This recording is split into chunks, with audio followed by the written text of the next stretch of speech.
Therapy is supposed to be a place of safety, but when a therapist crosses boundaries, betrays trust, or abuses their power, it becomes something else. Manipulation in the disguise of care. And when the person who's supposed to help you ends up hurting you, the damage can cut even deeper, and it can cause deep psychological and emotional harm. Hi, I'm Callie Sorensen, and I have a master's in the psychology of coercive control. In this video, we're going to talk about something rarely discussed: abuse in therapeutic and coaching relationships, what it looks like, why it's so hard to name, and what you can start to do to reclaim yourself. So let's dive in. So, what exactly is therapist betrayal, also known as therapy abuse? It's when a therapist, coach, or healing professional violates the trust and safety that the therapeutic relationship is built on. This can include emotional abuse, shaming, guilt tripping, or manipulating your progress, psychological abuse, gaslighting, making you feel dependent on them or eroding your sense of self, sexual abuse, making inappropriate comments, flirting, or crossing physical boundaries, financial exploitation, overcharging, extending treatment for profit, or taking advantage of your vulnerability, spiritual abuse, using belief systems to shame, control, or coerce. It can also show up as breaches of confidentiality, oversharing about their own life or issues, telling you they are the only ones who can help you, subtle or overt boundary violations, expecting emotional labor from you, pressuring you to change or heal on their timeline, getting defensive when you bring up discomfort, creating confusion, guilt, or fear if you want to pause or end therapy. Here's the thing: abuse in therapy doesn't always look violent or obvious. It can look like concern, compliments, or tough love. It can feel like you're the one who's wrong, overreacting, broken, but you're not. When a therapist uses their position to control, confuse, or exploit, it's not just unprofessional, it's a violation of power. So why is it so hard to see? Well, therapists are supposed to be the safe ones. They're trained, credentialed, often praised. So when something starts to feel off, it's easy to second guess yourself.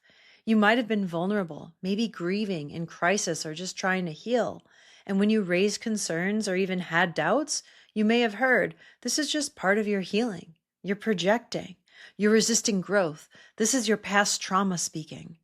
But what you were really experiencing was manipulation or even abuse, but it was packaged as insight, connection, breakthrough. You might have thought, they know me better. Maybe this discomfort is my trauma speaking. What if I'm sabotaging my own healing? They know better than me. And when the person harming you has 5-star reviews, a waiting list, or a massive online following, you start to wonder if maybe it's you. That's not just personal betrayal, that's institutional betrayal. Because this isn't just someone you trusted, it's someone you were told you should trust by a system, by a profession, by a certificate, by their degree, or maybe even by your own community or friends. And here's what makes therapy abuse especially damaging. Therapists hold positional power. You come in vulnerable, open, hurting, and they come in trained, licensed, often held up as the expert. And you hand them everything: your stories, your shame, your truth, your darkest secrets. So when that power is misused, it's not just betrayal, it's a reenactment of trauma. Many survivors of therapist abuse say that they felt confused, ashamed, isolated, scared to trust again, or afraid nobody would ever believe them, or that they can't trust anyone ever again. It's not just the betrayal, it's the way it silences you again. And maybe worst of all, it can make you question your ability to heal at all. But please hear this: if you've been harmed in therapy, you are not the problem. You didn't imagine it and you didn't cause it. And it was never your job to handle it better. Let's be clear about this. You have rights in therapy. Just because somebody has credentials or a couch doesn't mean that they get to control you, confuse you, or cross your boundaries. Here's what you're always allowed to do. You're allowed to ask questions about their methods, their training, or why they're approaching your care a certain way. You can set boundaries. You don't have to answer every single question they ask you. You don't have to talk about anything that you're not ready for. You're allowed to say, "I don't want to go there right now," or "I don't feel comfortable." You can say no. You can say no to specific interventions, no to physical touch, no to assignments, timelines, or anything that doesn't feel right to you. You're also allowed to pause or leave. You can slow down the process. You can take space.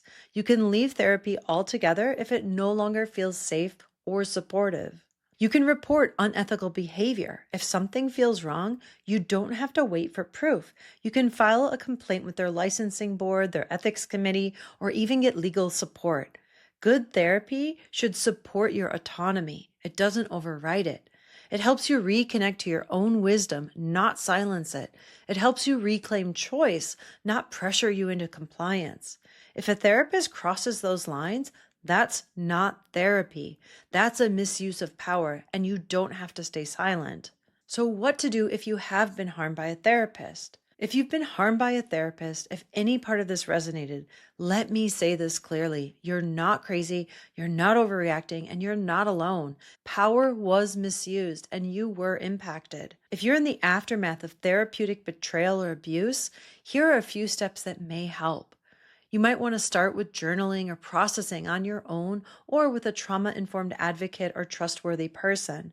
Put the story into your own words at your own pace. Sometimes giving voice to your feelings and naming the harm starts to begin to loosen its grip. And name what happened for what it was. It was betrayal, not confusion, not just a weird experience. Naming it helps your nervous system understand that the harm was real and it was not your fault and it wasn't your responsibility. And if and when you're ready, seek support from a professional who is truly safe. Look for somebody trauma-informed, ethics-centered, somebody who respects your pace, your power, your boundaries, and your own process. You can also file a report with their licensing board or ethics committee. Even if you're not sure it counts as abuse, trust that your discomfort is valid. You deserve to be taken seriously, and you speaking up could save others. You're allowed to heal, and you can heal and recover from this, even if the person who hurt you was supposed to help you. So please know this, recovery is possible. There is light at the end of the tunnel, even after therapeutic betrayal and abuse. But it begins with acknowledging the truth. It wasn't a misunderstanding. It wasn't just that weird vibe, and it wasn't your fault. It was a violation of trust inside of a space that should have been safe. And you deserve to have support that is grounded in ethics, aligned with your pace, rooted in your autonomy, not their authority. Let that be your baseline from now on. If this video spoke to something you've experienced or that you can relate to, I want you to know you're not alone. Share your experiences and your questions in the comments below.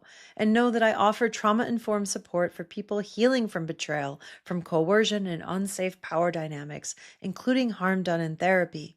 You can download my free resources or book a free consultation using the link below. So thanks for tuning in, and I look forward to seeing you in the next video.